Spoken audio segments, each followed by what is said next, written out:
everybody, and welcome to another edition of Drinks with Johnny. Today, I'm very excited, very stoked to have the legendary singer of P.O.D, Sonny Sandoval. How the hell are you doing today, brother? I'm doing good, man. Running around like crazy, trying to fit all this stuff in and practice and get ready for tour, but I can't complain. Yeah, man, you definitely got a lot on your plate again. I saw you guys are about to go on tour with a couple of my friends in Bad Wolves, and you're gonna be here in Santa Ana at the Observatory. This episode will come out for everybody listening at home and watching at home before that day actually, or after that day actually happens. So yeah, I mean, your new album will be out. The shows will have already been kicking off, but we have you here today, so I'm excited. Man, Nice. So much to talk about. Yeah, man. Yeah. We'll be busy. Let's get into it. Let's get into it. So I wanted to start with something a little bit of an icebreaker and see where we go from here, man. You grew up in San Diego. Where exactly in the San Diego area were you? Because I'm about an hour plus ish here in Orange County, so not too far. Yeah. I'm the most south of San Diego, right next to the border. I grew up probably like two, three exits away from the Tijuana border. So So like Del Chula Vista Sol area, area? Is that San like Ysidro Chula area. Vista or something? Chula Vista is a little, well, not far. Yeah, okay. Chula Vista could be six exits away from the border, Okay. and I grew up two exits. Okay. Okay. But if everybody around here, it's all love. So we're like, oh yeah, I'm from the Chula Vista area. Good. Right on, right on. I bring up the to start here, your upbringing, everything like that. You've done, many interviews over the years of about how you were raised, the unfortunate Mm, loss of your mother, and but in general, just coming up in, a blue collar or maybe a little less than blue collar way, some ways, yeah. or at least you learned how to be blue collar from the way you were raised and everything like that in the Yeah. environment, right? Um, but I Yeah. mean, more so on the fun side of it, like I said, coming from SoCal, I gotta ask you about sports, man. Do you follow sports very, very much? Are you a Chargers fan being down there? Yeah. Still a Chargers fan. I might have took off the first 2 years when they moved to LA just because it still stung a little bit, but um, you know, I went back. It just doesn't. I would say those first few years following the Chargers after they left, it just didn't hurt as much. They'd lose, and it was like, oh, that's cool. But then now that I actually am kind of back into it, and I really want them to do well, it sucks again. It's just like I feel like the old I feel like the old Chargers. You know what I mean? Like I was cool with it, with not allowing it to bother me. But then that's what happens when you get involved in sports again. You're like, oh man, this sucks. No, dude. So I'm a big time Raiders fan. So you and I are rivals. Is what I'm getting at here. We're gonna have a good time. That's what I'm getting at here, Yeah. Sonny. Uh, so I know what you mean. Like Yeah. when they left. I mean, and also my best friend from like elementary school is a Chargers fan. I don't know how it happened, but Yeah. he ended up being a Chargers fan. I tried to teach him about football and go to a team that was actually going to do something, but he didn't listen. So. Oh man, the Raiders are just too easy, bro. Oh, bring it, bring it. All I know is all I know No, is. no. No, go I'm ahead. saying everybody's a Raiders fan, bro. I go to Europe, and you guys got. I was just in England, and then I was watching some college kid walking in what is like Birmingham or something, and I'm like, is he rocking a Raiders hat and shirt? I'm like, yep, he is, dude. Hey, we can't help it if we have the best logo in the NFL. It's hands down the best logo. Yeah, and it is, and because it's black. You guys got the all black. You know what I Black and mean? It's silver, like black and silver, man. black and It silver. just Yeah, looks so black and good silver. together. It just looks so good together. It does. So, I would love to wear some black and silver. well, you can, man. Your I mean, team I loves do, San just not Diego. Raiders. I love black and silver, just not Raiders. So did you grow up going to games at Qualcomm? I mean, I've been to plenty of Raiders home games Yeah. down there as well. Oh yeah, yeah. Back in the day, it was Jack Murphy, then Qualcomm, and then they just recently busted it down and they put up the San Diego Aztecs field. Yeah, all my life, man. That was the only. Well, no, we have the Padres, but Yeah. we never had once the Clippers left. We have a basketball team. Now we're getting like some of the smaller teams, and we got some rugby and soccer and stuff. We're trying to work up the leagues, but it's always just been Chargers and Padres. And I don't know if it's part of a San Diego curse with our teams or what, but we're diehard regardless, and I guess it'll make it that much more sweeter if we ever do get the prize. Yeah, man. I mean, yeah, I mean, you got some rebuilding to do, but it looks Yeah, promising now. You got Harbaugh in the room, so he's had yeah, success elsewhere. You got Harbaugh and you got a good quarterback, so you got it's gonna a lot of the Chargers fans though need to pump the brakes though that I hear because they're like, oh yeah, we're going this year. I'm like, dude. You guys have to completely rebuild. You don't realize that. I'm a Raiders fan. I know about rebuilding. It seems like we rebuild every fucking season. It's yeah, gonna take some yeah, time. yeah, yeah. I said about 3 years ago, I'm all, you know what? Let's give Herbert maybe 5 years. But now we're getting close to that five, and I'm like, we might have to give him a couple more years, man. You got to give him a couple more years now that you got Harbaugh, because I mean Stanley just Yeah, wasn't the guy. I mean, I was again watching with my best friend. We watched. He had Chargers tickets when they were at Qualcomm, so he'd take me down to a game. I always made the joke, I love going to a home game, because as you know, the Raiders fans show up. But exactly. and Uh, it was always in fun. And then like the last time where they were both about to go to the playoffs was this 2 or 3 seasons ago, 3 seasons ago now, and all the Chargers had to do was let them kneel with the ball, and both teams were going to the playoffs. And Stanley didn't yeah. let it happen, and the Raiders after were like, "Dude, we were ready to like shake hands and be like, see you in the Yeah. postseason," and like, and you blew it. And then like from that point, Yeah. and then like after that, it was like the blown lead against the Jaguars. I mean, Staley just wasn't the guy. So I'll give Herbert a minute. I'll give Herbert a minute. Yeah. Give him a few more bonus years. Yeah, man. But see, it's funny what you said about the home team. It's true, man. I think there was some kind of rule where they weren't selling to Raiders fans for a while when the Chargers were here. You had to. It was some kind of rule where you had to buy a certain tickets, or there was like at least 50-50 because there's so many Raider fans here, and I don't remember the last time I was at a Charger Raider game when it was here, just because it's always, we'd always either get into fights or something would pop off, and it just wasn't worth it. I'm too old for that. No, dude, I totally. I never went for the fights. I'll be honest. No, no, no. No one. I don't. I wasn't suggesting you were, but I'm just saying. For me, it was never Yeah, bad. yeah. But I remember that. I remember like when he first had his tickets. I mean, this is going back like 15 years ago now, and the first few times, like I didn't realize.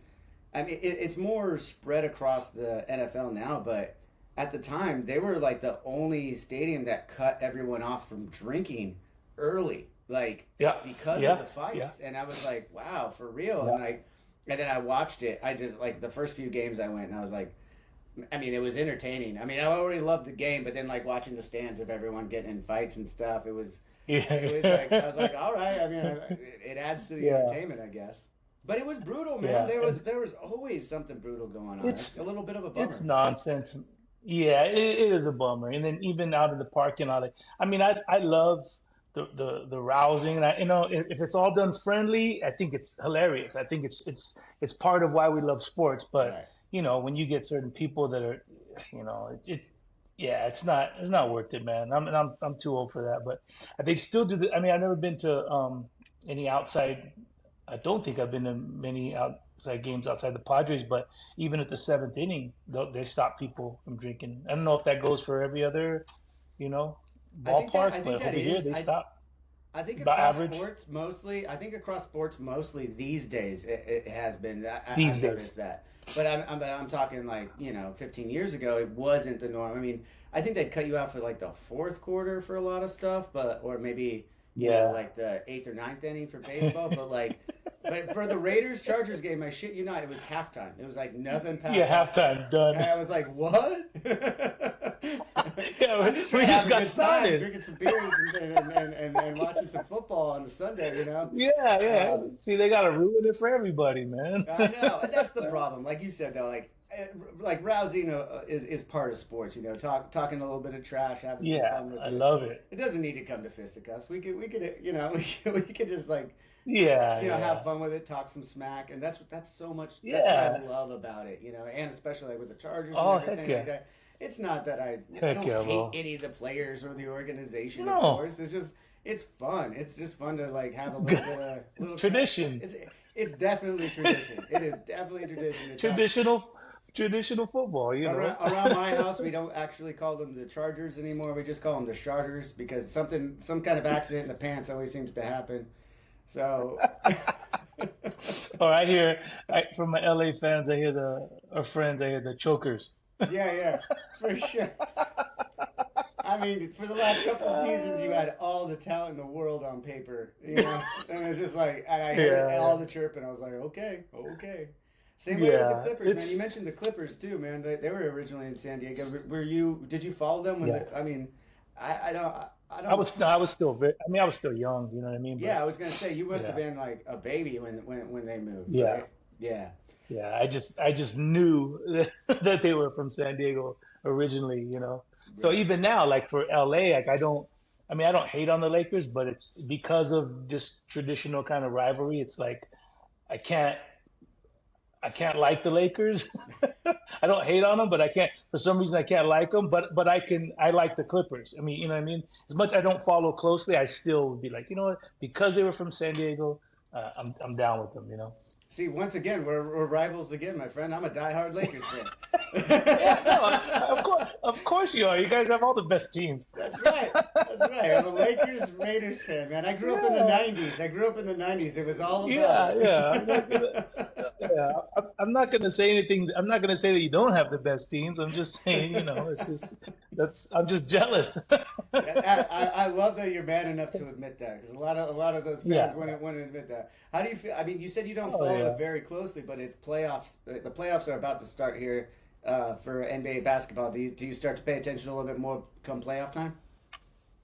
I'll jump in. It's not on my routine, but if I'm like I get home, and my kids or whatever will throw it on, I'm like, heck yeah, let's just. And then then I kind of fill in, you know what I mean? Or I'm sure once we hit the road, it'll be on the TV as we're coming in and out of the bus. So I'll catch up then. Yeah, for sure, for sure. Well, if you do get into it and you need someone to talk some trash to, I'm always here, man. I love it. I love talking some trash on the Clippers too. Once again, it seems very synonymous with the Chargers, where like you got all the team on Yeah, paper, but just can't get over the hump every year. And I'm just like watching it going, it's. I'm not a superstitious person, but there is something, I say that with the Chargers. It's like and even the Padres, there's just something lingering in there, bro. It doesn't matter how good we are or how far we get, just can't seem to get it. yeah, man. I mean, during the regular season last year, the Padres were giving it to the Dodgers and Yeah. everything, and then still And didn't. we did well this last Yeah, couple weeks. We did well. Yeah. yeah, doing. I mean, Shocking. yeah. It's I never when thought it the counts. It's never when it counts. Yeah, Sonny. yeah, yeah. And after those first couple weeks with the Padres just doing so bad, I thought Dodgers were gonna come in and just spank us. But we did all right. Yeah. Yeah, we got a couple games in there.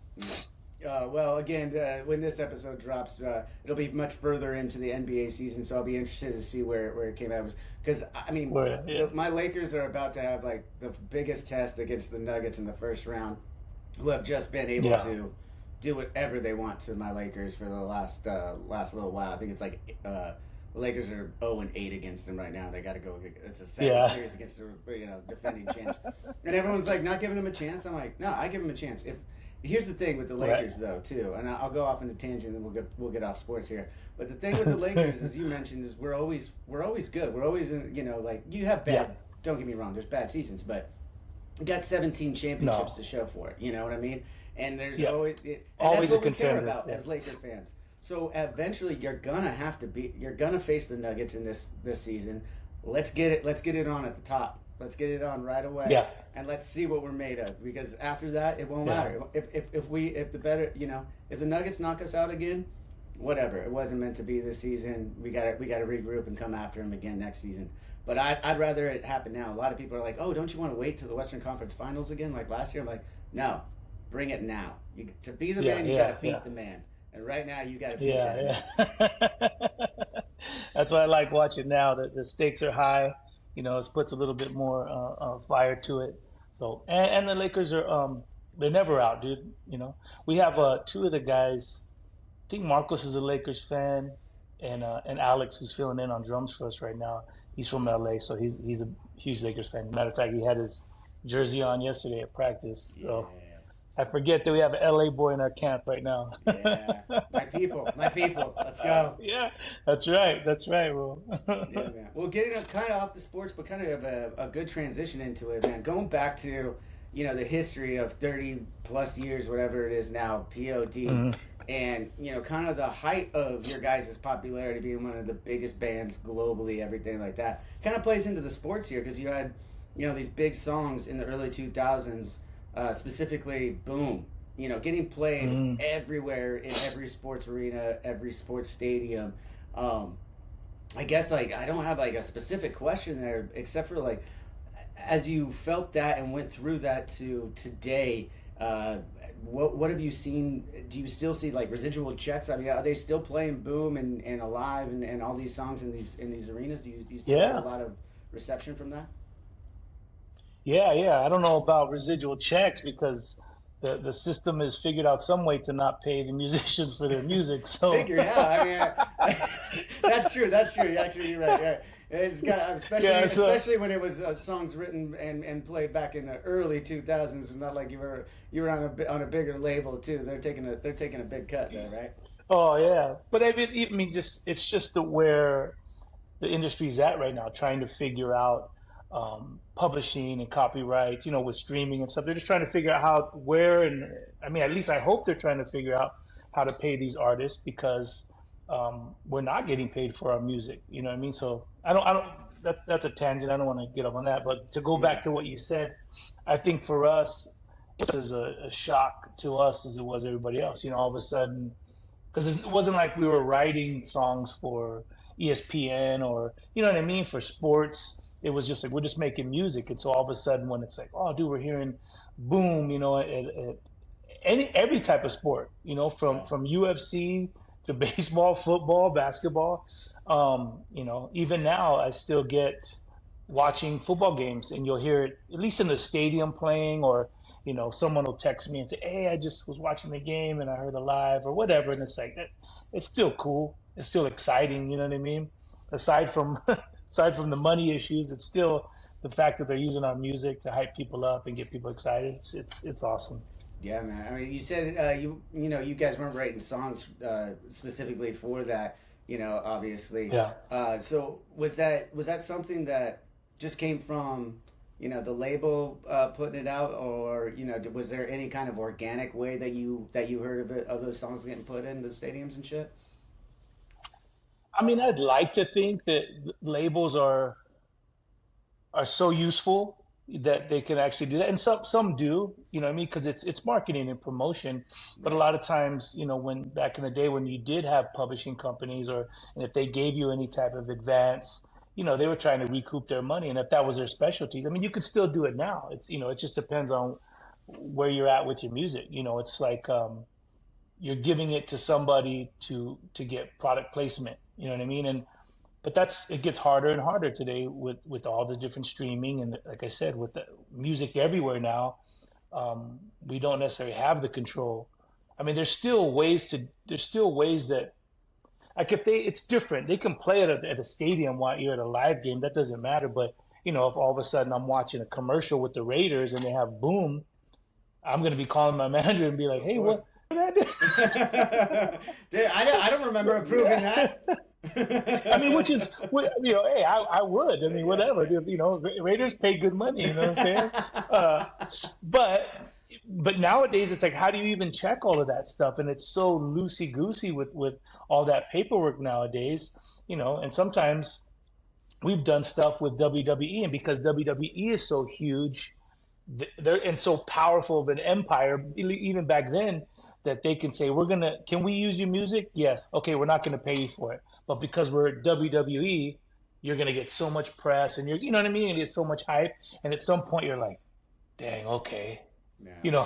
I guess so. You know what I mean? And because even now, when I still hear when Rey comes out, Rey Mysterio at WrestleMania a couple weeks ago, you're Yeah. like, dude, they're still playing our jam. Big shout out to Mad One. It's like they're still playing our tune, but we ain't seeing none of that. So it's just it's a game, bro. It's a Yeah. game. Well, I mean, yeah, and to your point though, like there is that business side of it too. Like Yeah, you also have to weigh out the options there too. Like, do you take the money when it's still not a lot per spin and stuff like yeah, that? Like, or do you just look at it as self promotion? And a lot of times you will make that decision. Like, yeah, yeah, no, like we did it with video games, and we've had a few songs that have gotten played in arenas and stuff like that, in stadiums, yeah. and sports stadiums, and yeah, like you get a publishing thing, but once it comes down the pipe and split it 5 ways and everything like that, it's like I'd rather just take the promotion anyway. You know what I mean? No, you're absolutely right, bro. It's so true. You just have to do it. One of the biggest things that happened with us, because whatever. I mean, it's like I, I don't think I ever spoke about this, but I'll even say, and I'm not saying this to brag or whatever. I'm saying, in a way, I feel like we got duped. You know what I mean? Because it's not always this kind of money. If someone says, "Hey, we're going to use Boom in a commercial," or whatever, and it's like, cool. It's you might get a couple $1,000 here and there, a few thousand. And if you're lucky, maybe even into the tens. And you're like, hey, that's some good coin, right? Okay, yeah. Well, as long as it ain't some crazy product that you're vouching for, you're like, cool. I'll take the money and run with it. Let's Right. do it, right? But it was some years back. Remember that movie, Here Comes the Boom? Oh, dude, I'm so glad you brought it up. I was gonna bring that movie up Okay. too. I love that movie. Kevin James. Yeah, so do I. So do I. Love Kevin James. Love all that stuff, right? Love UFC. Uh, there was a point in time, and I don't know if we were just so busy on the road. Someone had said, "Hey, dude, there's a new movie coming out, and it's called Here Comes the Boom," and we're like, "What?" So I think we had hit up our manager at the time, and we're like, "Hey, did you know anything about this new movie coming out?" And he's like, "Oh yeah, we got paid for that, and we got paid good money too. They paid. I'll even go as much to say I want to say it was like 50 grand. So, dude, instantly our mouths are shut. We're like 50 grand. That's what's up. You And know what I that's mean? why you love Dude, the thank you. movie so much. Yeah, yeah, no, but it I'm just was kidding. it was thank you so much. Yeah, yeah. Thank you so much. Like someone actually hooked us up and took care of us, right? That's how we saw it. There was Kevin James. I know that he has nothing to do with it, but we're like, okay, whatever production company, whatever, network put it out, whatever, they took care of us. But then when it finally came out, we didn't do no red carpet, we didn't do nothing. And then we finally saw the movie and realized how much this whole movie is based around this song. Yeah. And then we're like, maybe that's why they were so hush hush about it. But it's not like we would have made us think about it. Like even now, people ask us about it. I'm like, dude, I would have just liked to have been invited to at least like the red carpet and take, all the homies and our kids, our wives, everybody go and have some fun. But it was kind of like very At hush least, at hush, least get a So seat in the premiere in the back, just so you could like, a little free exactly, popcorn, a man. little free popcorn, something, Bro, we man. would have did like a little cameo, like in the audience or something. You know what I mean? Yeah. Come on. Hey, But well, I think they were trying to. go ahead, man. No, I said I think they were trying to like throw us off their scent with the big payday, so that we're not asking questions. But and again, we're still grateful for it. But it's like, dude, we would have said yes and more. We would have did more with you guys. We would have wanted to go to the premiere. Yeah, if there was any possible way of being in a cameo, anything, we would have did something like that. Just for fun. Hey, dude, Hollywood's all about these sequels, like fucking 20 years apart now. Never say never, man. Here comes the boom too, Kevin James. Bring back Salma Hayek. Let's go. Yeah, yeah. It'll be called here comes the boom boom. Well, you're gonna have to remix the song now, dude. Yeah, yeah. There we go. I'm in. Let's go. Yeah, I'm glad you brought. I'm seriously. I'm so glad you brought up that movie, because that is one of those movies that I really enjoyed. Like, Yeah, I was. I don't want to use the term guilty pleasure, but I mean, it's it's a little bit more campy in a way for movies that Yeah, like yeah, it's family or but it's got a great message too. The guy's a yeah. teacher. He goes and fights because he wrestled a little bit in college, and Hmm. it's if anyone is hasn't seen the movie, I do recommend it. It's fun. It's great, dude. It's a I fun, love it. entertaining I've, movie. I've seen it. I've seen it a million times, but because even my kids playing it all the time, and it's just it's hilarious. You know what I mean? You have the Fonz. I think at one point Yeah, he's in the airport and he's doing an acoustic version of Southtown, which is a whole different song. So yeah. I'm like, hey, dude, these guys, I think it was Southtown, or maybe it was just I think it was, or maybe just the acoustic version of Boom. But I thought I it was was the like, this is acoustic. I thought it classic, was the bro. acoustic Okay, version of okay, Boom, but yeah, they're in the airport, and he's okay, you're right because then. Kevin James ends it. He wants to come out to a song, and then like one of the students picks "Here Comes the Boom" for him. Is how it goes, and like yeah, and he's like That's what, so rad. and he slips and falls in his first fight because it's in the rain or something like that, as I recall. Yeah, Yeah, yeah, yeah, yeah. Or he throws up or something. yeah. It's a That's fun so movie, and funny, Kevin man. James. I mean, he's just Oh, he's classic. yeah, he's a funny dude, a very physical comedy actor, man. I dig Yeah, that stuff. But yeah, you yeah. mentioned a little bit of UFC and the WWE in there, and I'm a huge wrestling fan. Part of what I do here on this podcast is talk about wrestling and professional wrestling. Nice. I grew up. I was on my mother's breast at 3 months old at the second WrestleMania that was casted here in LA. And Heck ever yeah. since ever since I could remember, I've been a wrestling fan, and now having a 7-year-old son who's into it as well, Uh-huh, my uh-huh. my love for it has come back. It comes in ebbs and flows. But you mentioned even just watching WrestleMania, you saw Rey Mysterio, and here comes and your guys' music and your presence still there. Yeah. Uh, Talk to me a little bit about professional wrestling and maybe some of your fandom or favorite moments. Anything in that, or have you also had the ebbs and flows following it? Yeah, I mean, when we were kids, it was WWF. So we come from the Hulkamania era, you know what I mean? Andre the Giant, Iron Yeah, Sheik, Hulk Hogan. Uh, I mean, the list goes on. But when it reformed at WWE, because Ray is actually one of our good boys from here in the South. So we went to the same school together. oh shit. We were tinkering around with music, and he was crossing the border and wrestling down in TJ Lucha Libre, and when we kind of found a little success at the same time, um, we reconnected on some other things. But then he had already had the song, his walkout song, with another local Chicano rapper here in San Diego called Mad One. And then so the WWE had done, at the time, they wanted to do a lot of their remixes, their walkout song remixes, and kind of add maybe like a little metal, flair to it, or a rock and roll flair to it. Nice. So, I'm pretty sure it was Ray that put in the word for us and said, well, if we're gonna pick a rock band, I'm gonna pick P.O.D. Those are my boys. So we got the call, and it was a no brainer. It was like, all right, all we had to do is kind of remix it with some guitars and bass and drums, to add some extra vocals. And I mean, it's been a pleasure and an honor ever since. We actually did the WrestleMania in Chicago when Ray got the belt, and so Oh we've been able to be a part of that. yeah. Every time they come through San Diego, if I want, I hit up the homie, the hookup, and say, hey, I want to bring my kids through, and they're always so gracious, even to come out and meet my kids and stuff. So they've been good to us. So I think just recently when they did WrestleMania, we have a friend he's a DJ. This kid who's coming up, and we're trying to get him to remix one of our songs. And I guess he said, "Oh, dude, I'm going to WrestleMania." And I was like, "Hold on, let me put you in contact with my boy. Maybe he could, it's WrestleMania. He might not have a shot, but we'll see." So at least they got in contact, and he told them, "Hey, whenever we come through, the area, you can just hit me up." You know what I mean? So yeah, they've been good to us. Dude, that's rad. I mean, I expect they've been good to you after playing it and having your song involved, and through the business relationship. But I had no idea. I mean, I knew Ray grew up in the area, but I didn't know you guys knew each other. That's pretty. That's pretty cool, man.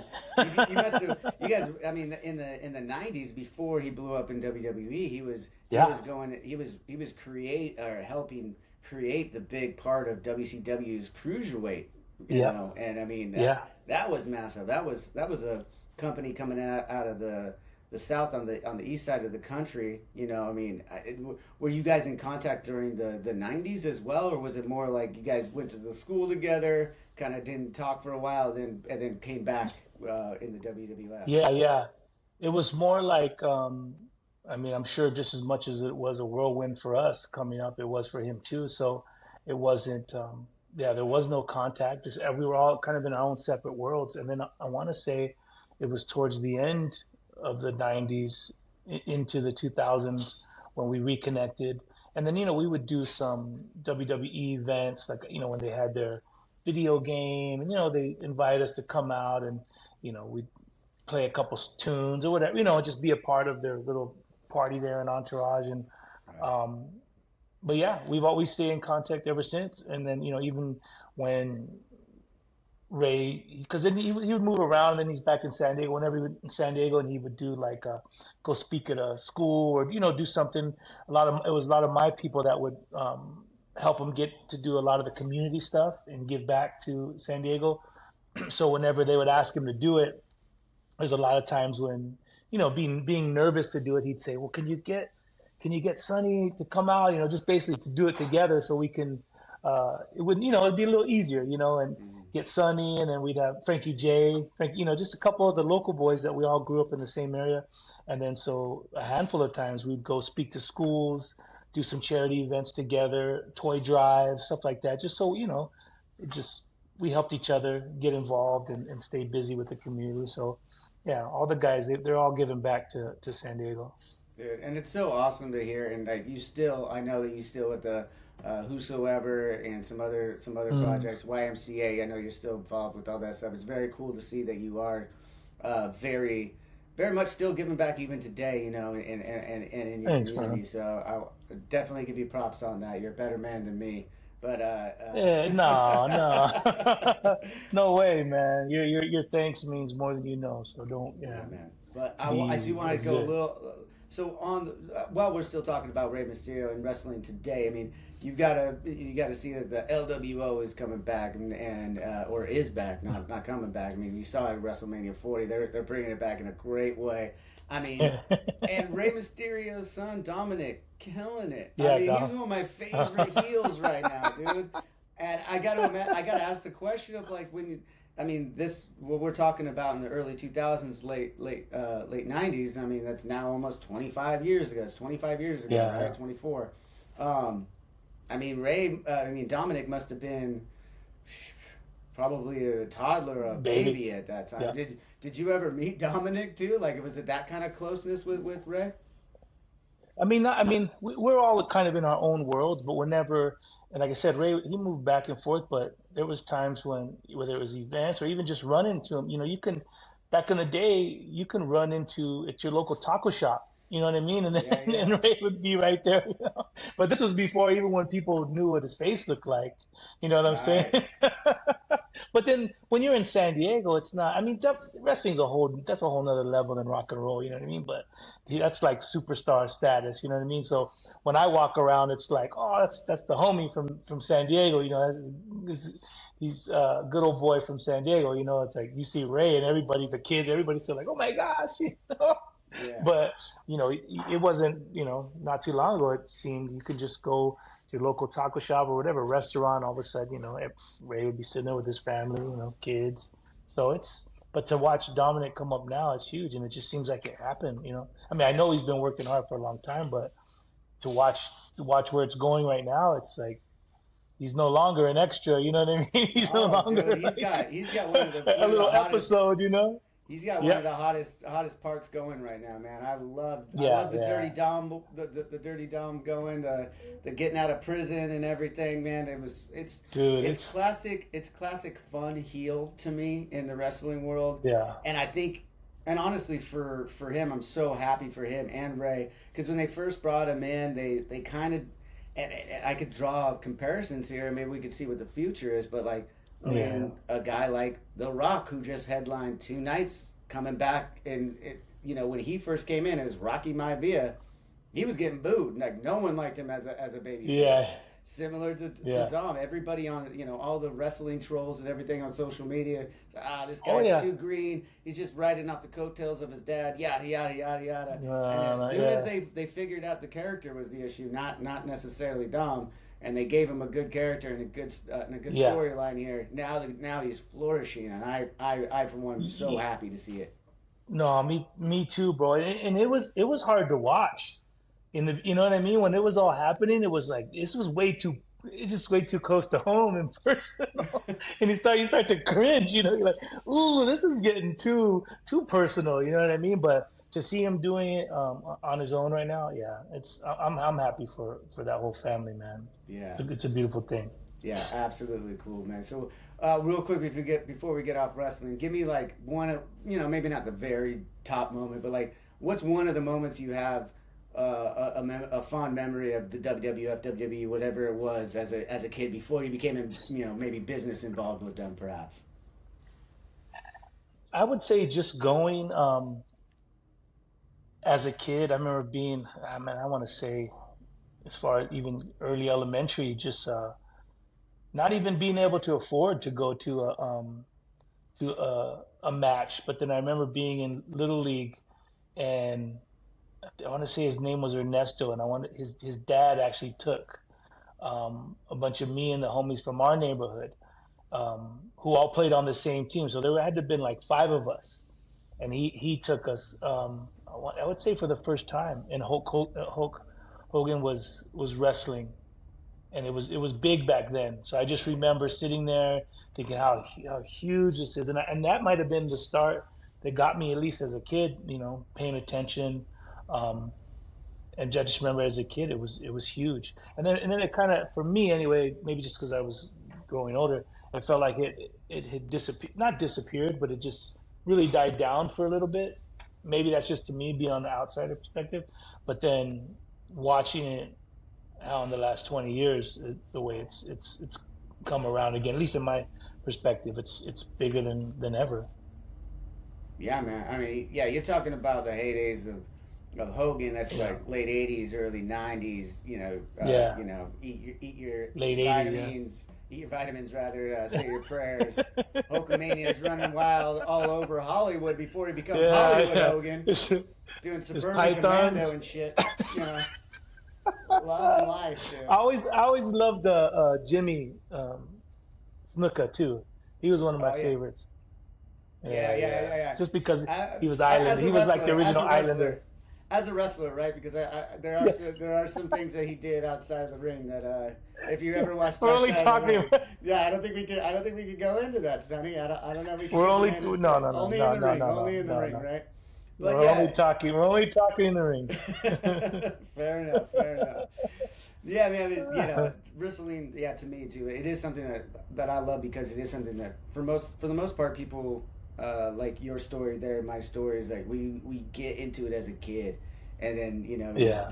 you grow with it. It's always doing something different, and even if you go away from it for a little while, it's still there. I mean, business, Oh like you yeah. said, like maybe you're not paying attention, but business wise, they just kept growing and growing and Oh growing. And yeah. now, to your point, I mean, they got massive deals. They're going to Netflix. They got the Rock's on the board. Everything's like, I mean, it's insane what Oh they got yeah. going right now.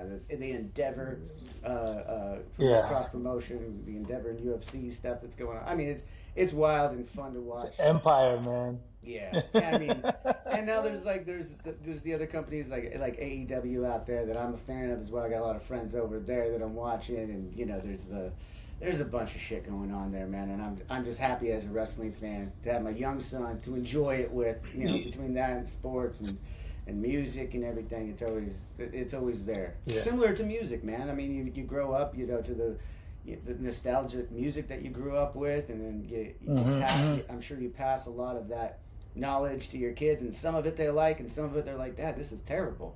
Like. Yeah. Yeah, yeah. What is this? No, But that's good, man. I love that. I mean, I think I got more, just started paying attention again. I mean, not only because of Ray and stuff too, but then even as my son, I have two girls and then my son. And once he started to get into it again, it was like, oh wow, and so having to take him to the matches and stuff, and you realize that yeah, nothing's changed. It's still a lot of fun. hell yeah, hell yeah. And you instantly get into it like you just like jump right back into it like you never left. You're like, oh yeah, screaming at everybody, yelling. It's like this It's is a blast. And I would even go to say that I think wrestling fans are probably the most diehard fans, because I also think it blends into the comic world. You know what I mean? It blends into a lot of different genres, and it's like, nah, they're the most diehard, bro. Dude, that's the Yeah, thing. Like, my wife is not a wrestling fan. She never grew up yeah, with it. my So so she just doesn't get it. And I'm like, Mom, just watch a little bit. Like, because, and like, I got other friends who are talking, and I'm like, oh, you don't understand. You just don't get it. Like, look at, yeah, like, Sonny, you just brought up a beautiful point about it. It has comedy, it yeah, has drama, it has everything. It's yeah. an entertainment buffet. How can you not like Oh it? yeah. There's something in that buffet that you're gonna grab seconds on. I promise you. Yeah, yeah. I think, because my wife's the same way. She'll look at me and say, it's fake, right? I'm like, it's not fake. Hey, hey, hey, we don't use the F But word around here. We don't use the F word around here. but it's the same thing. It's like, but if you actually go, you're gonna find yourself like letting go. You know what I mean? Be like, you know what, dude, I'm getting into this. This is fun, because everybody around you is doing it, and then you're looking Right. at everybody like, this is what's up, dude. Like now I'm the oddball that's not participating in this, You don't want to be that guy. You So, don't want to be that guy. Trust nah, me. you don't ever be that guy. Nah, it's good stuff, man. Yeah, man. Well, that ties into a little bit of where we're going with music. Like, covering some nostalgia here too, and you guys are doing your thing. You guys have been doing your thing for, like I said, like 30 years. Um, and you've recently, there's been kind of this resurgence of that, early 2000s metal, maybe Mm. rock. They call it new metal and stuff. You guys have been a part of some of these big festivals that are a part of this resurgence. You got Incarceration, Sick New World, Yeah. um, and then now, as we're talking right now, their album's not out, but you got your first record in 5 years out, Mm. Veritas. Great record, by the way. I got an advanced copy. I've been listening to it for the last couple of Thanks, days. man. Very cool. We'll get into a little bit of that, but before we do, I do want to talk about that resurgence of the quote unquote new metal scene that we're seeing. 20 plus years later. What have you Mm. seen in that, going back to these festivals and seeing the fans, maybe some, now especially got to be of all different ages and stuff, so maybe you could speak Yeah, to a yeah. little bit of that resurgence, what it's meant for POD specifically. Um, I mean, I hope that the hype is real, and I dig it. I dig that, but we've been in this game long enough to know that there's nothing new under the sun. You know what I mean? And everything just comes back around again. And if this is that time, like that's cool. You know what I mean? Um, I love seeing the kids, but I see that with my own kids. Like they're wearing the baggy pants and they have certain looks, and now all our The kids feel like fashion coming back is a trip, isn't yeah, it? The fashion coming back is the biggest trip. I understand the bro. music coming back, but There's the no fashion way. coming back is like, whoa. Yeah, yeah. My son's rocking like he. I think he went to the thrift store, bro, and bought back like a size 42, and I'm like, okay, I might have went as big as 40 at some point, but they never crossed over. They got to go bigger, And they're man. just like this, man. If Yeah, they're yeah, bringing bigger it and back, they better, got to make it even crazier. That's what it's got to be dude. about.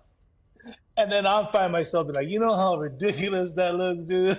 They're like, nah, man. But it's funny, right? Because our kids are doing it. But um, when we started making music and stuff, it wasn't like uh, we were called so many things. You know what I mean? Like, oh, this is like rap thrash, rap core, rap rock. And they just started changing the name. So when new metal came around, it it's not that we didn't embrace it. It was just like, what does that mean, and how long is that term gonna last? And then when it kind of lasted, it was just like, okay, whatever. But now it's like you see people that are like, no, we're not new metal. Like to me, I don't even care, dude. You know No. what I mean? I don't. we're just a rock band. But if that's how you can classify a certain era in time or a certain style, then cool, dude. I'm all about it. Let it.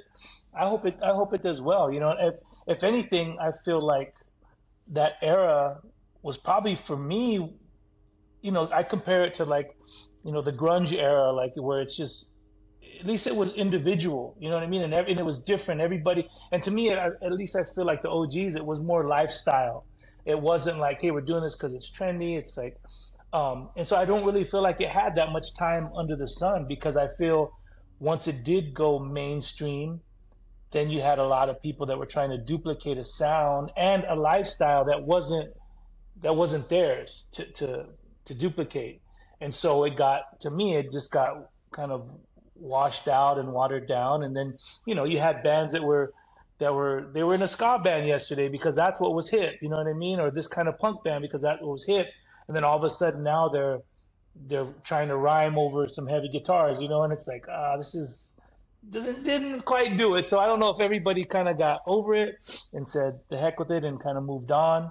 But I mean, there's still a lot of talent out there, you know, and so to see, you know, the band still tearing it up at these big festivals, it's cool, man. They earned it and they deserve it.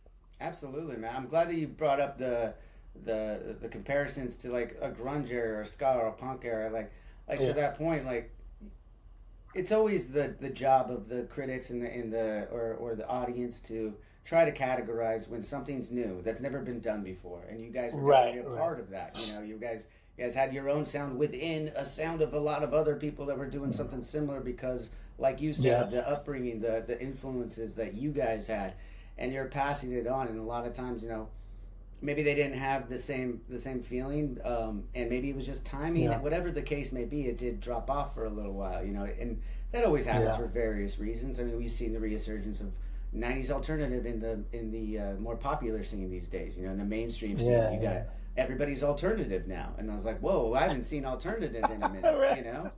But I love it though because Yeah, I love those bands. yeah, I'm a fan like yourself. I know that I'm a fan of like music, not just a genre. I'm a fan yeah. of good Same man. music, and that comes from many different genres. And you take influences from all that, and just like the newer artists are doing as well. They're looking to, you know, when we were starting out, we might have been looking to, you know, bands of the '80s, you know, or the '70s, you Uh-huh. know, and they're looking, and it sucks to admit, but you know, to come and realize how old I am.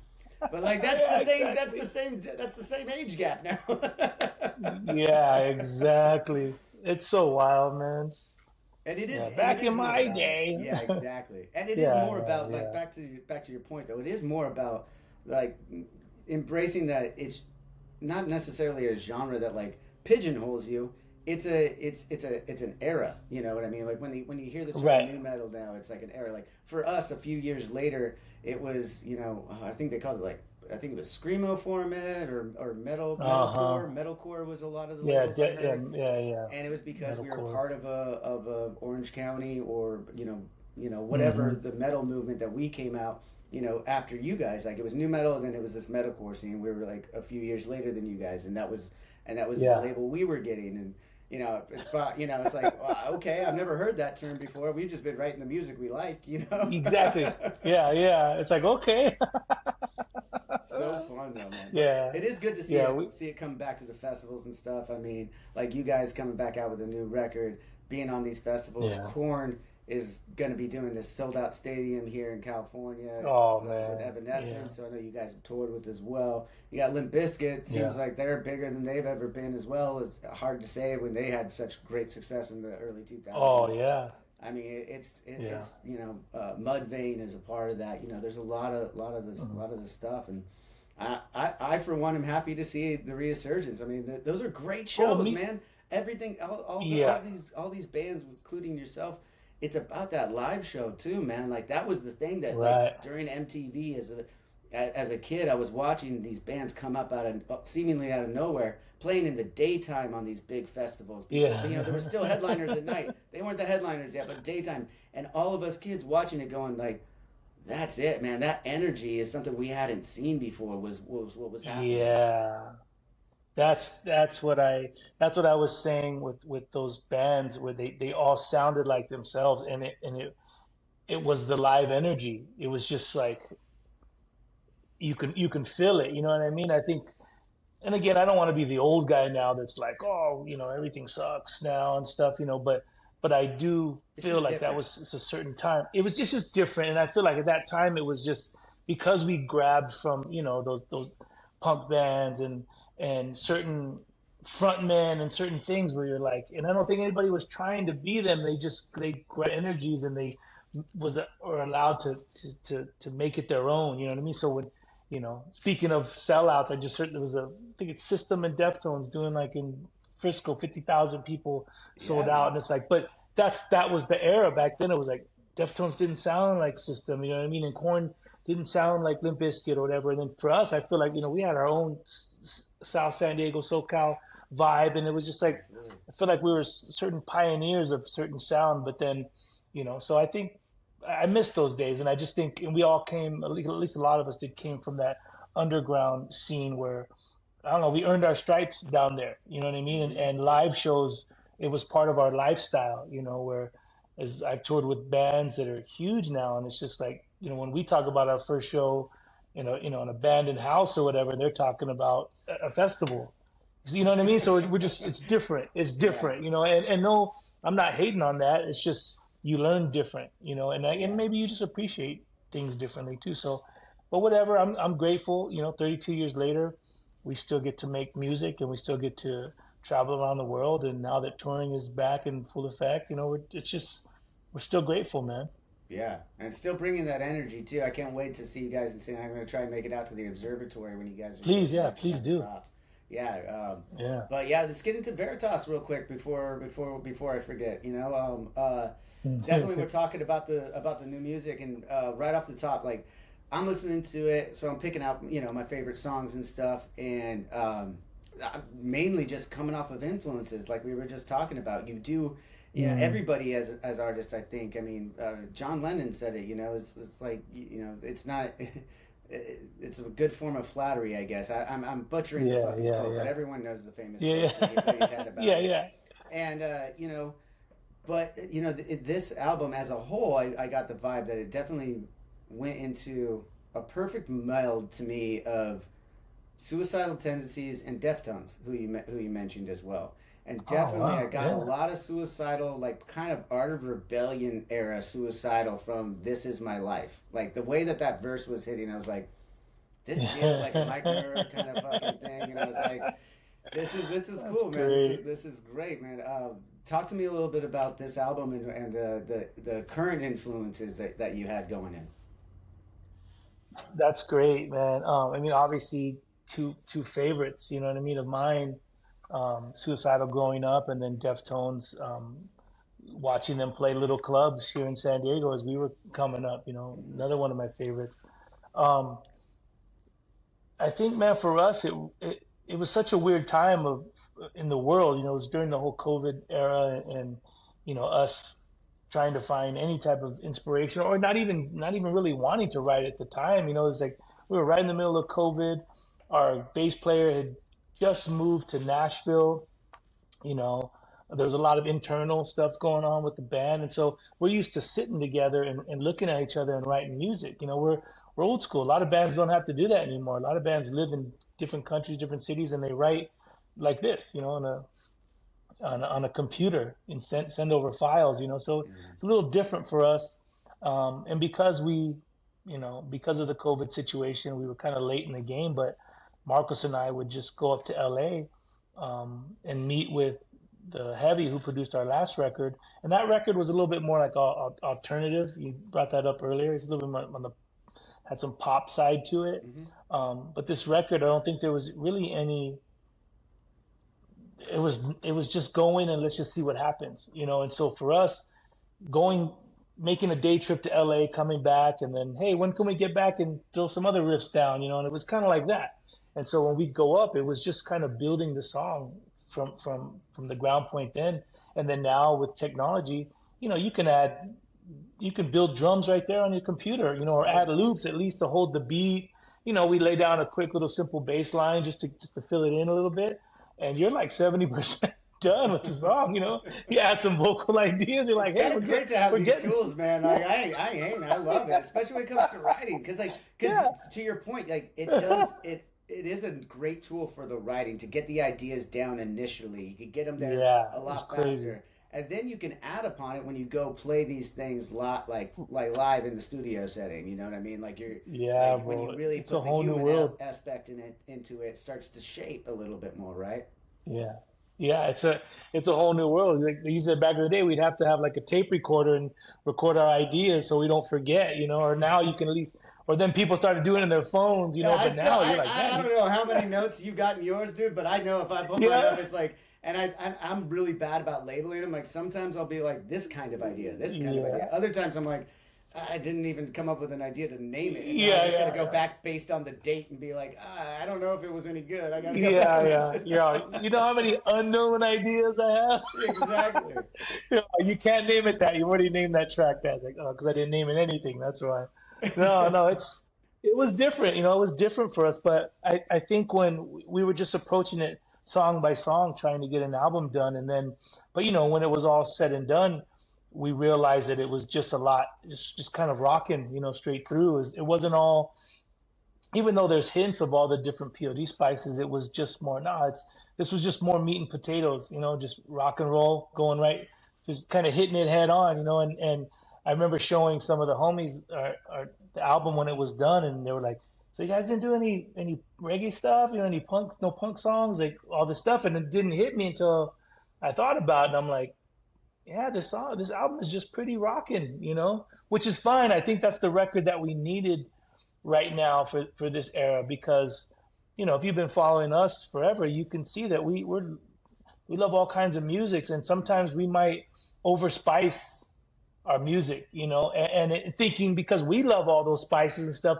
and realizing that sometimes the audience that we're making music to, sometimes they just want meat and potatoes, and so I got to stop hating on them for just wanting meat and potatoes and give them meat and potatoes. Not that it was intentional; it wasn't intentional, but I think it became it's like I'm learning something after this record. Like, yeah, you know what? Not everybody likes spicy. You know what I mean? And not everybody likes, ethnic dish. Yeah. And then maybe we were always just too ethnic, for the metal world. And so now I think maybe it's just the right Musically speaking, we're music, not talking. musically, yeah. That's a whole other story. Yeah, musically speaking. So I think it's a good measurement of what maybe the audience is. Maybe that's just what they want right now, and that's fine. And I think we're learning as we go. But we couldn't be more proud of this record. Well, it is interesting that I mean I agreed for the most part. You definitely it is more meat and potatoes than it's been in a while. Yeah, But I mean, it's great to have that in the catalog because I mean you guys are a yeah, band of over 30 years. As we mentioned, you're gonna get that. We talked about the buffet in wrestling. You're gonna get that buffet of POD. You're gonna get the meat and potatoes. You're gonna get the reggae. You're gonna get the stuff.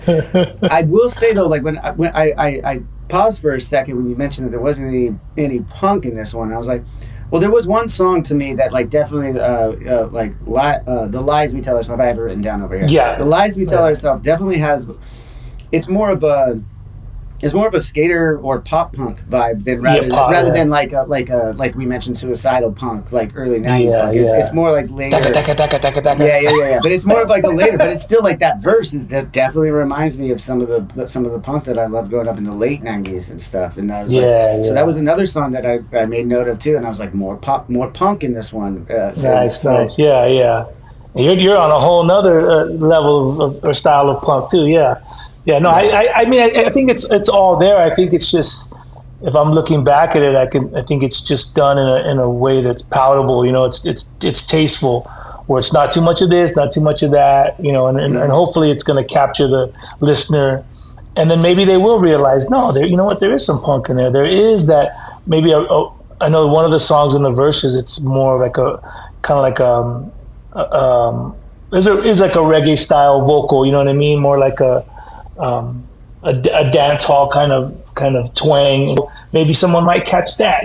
But for the most part, like I said, Yeah, that yeah, that might be the last yeah, song on the album that I heard too. It definitely had a little bit more of a dancier feel to it. I don't have it written down. I yeah, apologize again. yeah. Oh I don't have no, the actual album. I have an advanced copy with I can only listen to it while my phone's open. As soon as I turn it off, yeah, it yeah. stops. You're like, all I have is a link. Exactly. I'm gonna I have don't to go even have pick a it up. copy. I'm gonna have to Yeah, go pick it up like everybody else on May 3rd. May yeah, 3rd. Well, yeah. by the time this comes out, everyone will already have it. But That's they'll know what we're right. talking about, man. No, but you also like on this record too. I wanted to ask about a couple of the collabs you have on there. You have Mhm, "Afraid to Die." You brought on Tatiana from Ginger.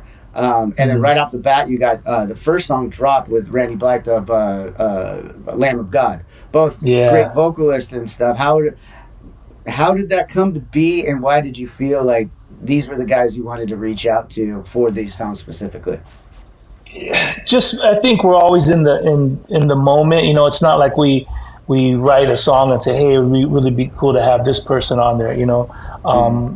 If it happens, it happens. There's times where we reached out to people and our schedules didn't work. But and then we're used to putting legends, on our records and people that we're Right. influenced by and people that we dig.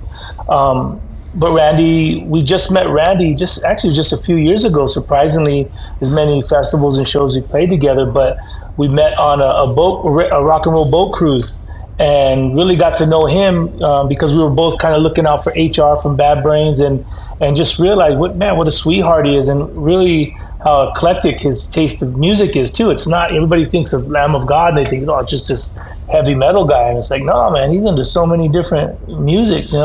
And so we became friends. Same thing, was nothing.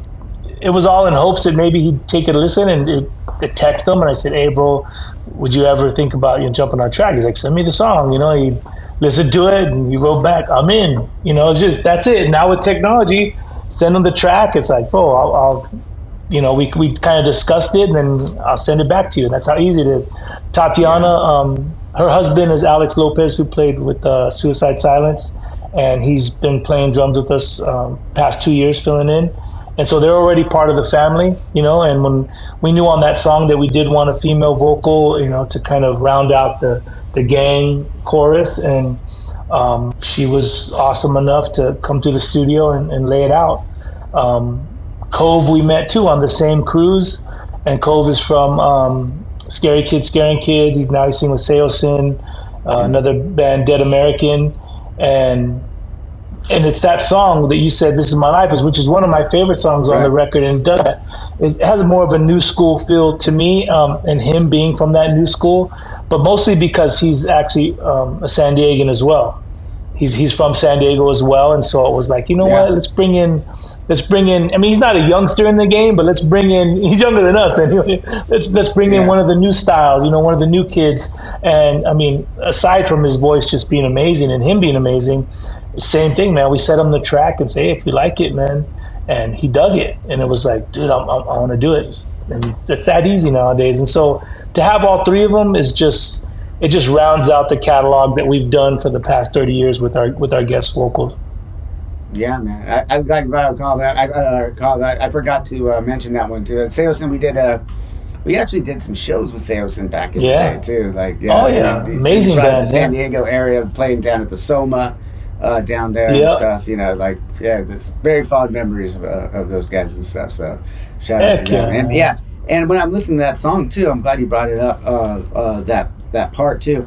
It is that new school sound, and it is, you can hear the higher register of that vocal, right? Then it Yeah. does play off very well of your voice on it too. So I really dug that.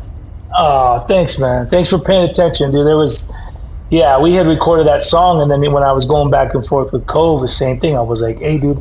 Cove. I kept saying Cove. I'm gonna have to edit that. Cove. No, I'm just gonna leave it. No. I'm just gonna leave it. Cove. I'm gonna leave it at Cove. It'll be a joke later on. I'll call him Cobb next time I see him. Be like, what? Yeah. He's gonna be like, what? Yeah.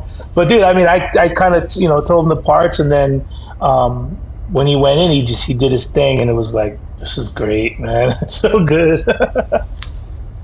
Dude, it's so cool to hear you guys with new music too. I mean, as Thanks, you man. said, I know you guys have been hitting the live stuff as much as you can, even as much as you could through COVID. I know you guys did some stuff back in like 2001 and been, as you said, doing a lot of shows. We mentioned some of these festivals and stuff, doing a lot of touring.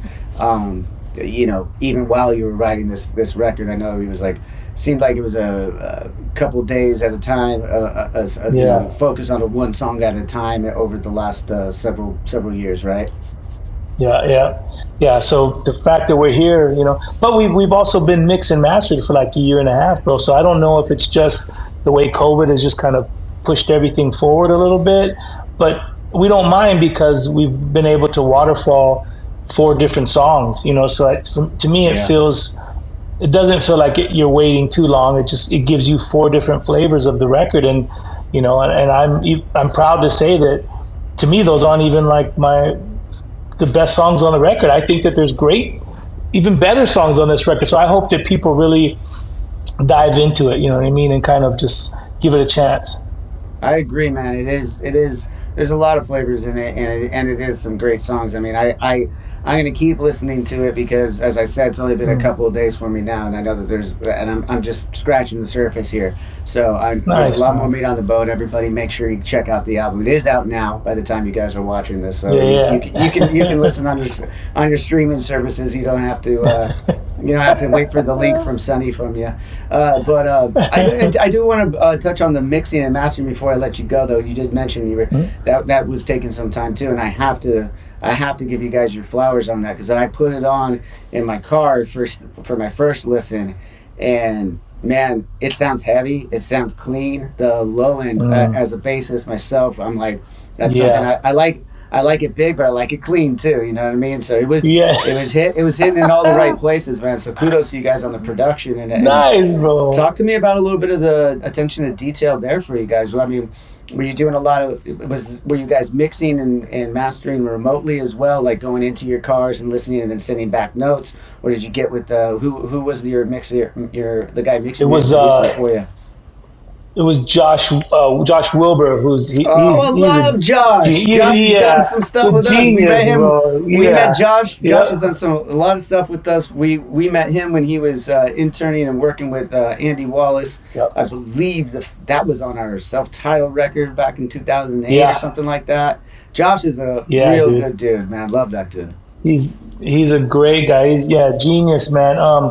I think we had given it back to. I think we had originally were going to go with Jay Bumgarner, who had mixed a couple of our records, and I think some stuff just got kind of confused, and so we were kind of in the last hour, and then we always wanted to work with Josh, and we're like, you know what, we're going to send you the files. And being with the guys that produced the record, now everybody records differently, you know what I mean? So for us to just dump everything on Josh and then him take the time to go through it and then say, yeah, okay, I got you guys. You know what I mean? He really did take it all and just make more magic out of it. You know what I mean? And he dug the record. And so we were with him. He would send us tracks and we'd be like, bro, this is so good. Or, how it goes. Like, hey, can you maybe bring this up, take this down, add this, and like that. Within the hour, changes.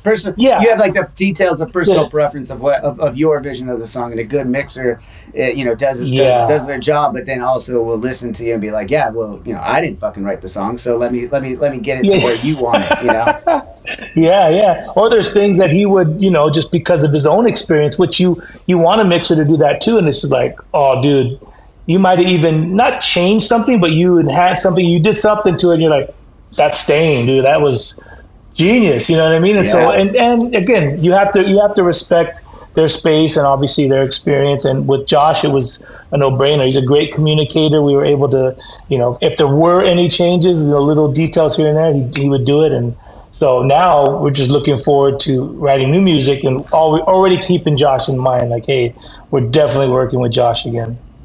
Dude, I am so happy that I didn't know that it was Josh and I just gave the praises because that gives me kudos when we're talking next time we see each other too. Because man, I'm serious. That was something that I was listening to and I was like, this record just mixed very well, and I did not know it was Josh on it. So kudos to you again, Josh, dude. Great work still all these years later. He's the man, for sure. Yeah, man. So cool, man. Well, thank you so much for your time, Sonny. We'll be in touch. Heck yeah, bro. I'll send my info to your management and everything. We can stay in touch that way. Again, just really appreciate the time. Appreciate you being a cool dude, and as I said earlier, giving back to the community all along the way, staying humble through it all, and just still bringing that energy and playing some great shows. So I really appreciate you. Hey, man. Appreciate you so much, bro. That's good stuff. If ever, let me know if you want to hit any wrestling up in your area. I'll give my boy a call. Maybe we can make some magic happen. Oh, dude, you just made me. That was worth every. I mean, that was my favorite part of the whole episode right there, man. Oh shit, I'm gonna get all jazzed up. Now I gotta put in the call. Hey, I might have a request for you. I appreciate that, and I appreciate everyone at home watching, listening. Go check out more from P.O.D. They're out on tour right now. They got a new album out, and all that fun stuff. Follow Sonny, easy enough to find, Sonny P.O.D. This show, all those wonderful things. All the plugs that I have to do at the end. But again, thank you all, and until next time, cheers.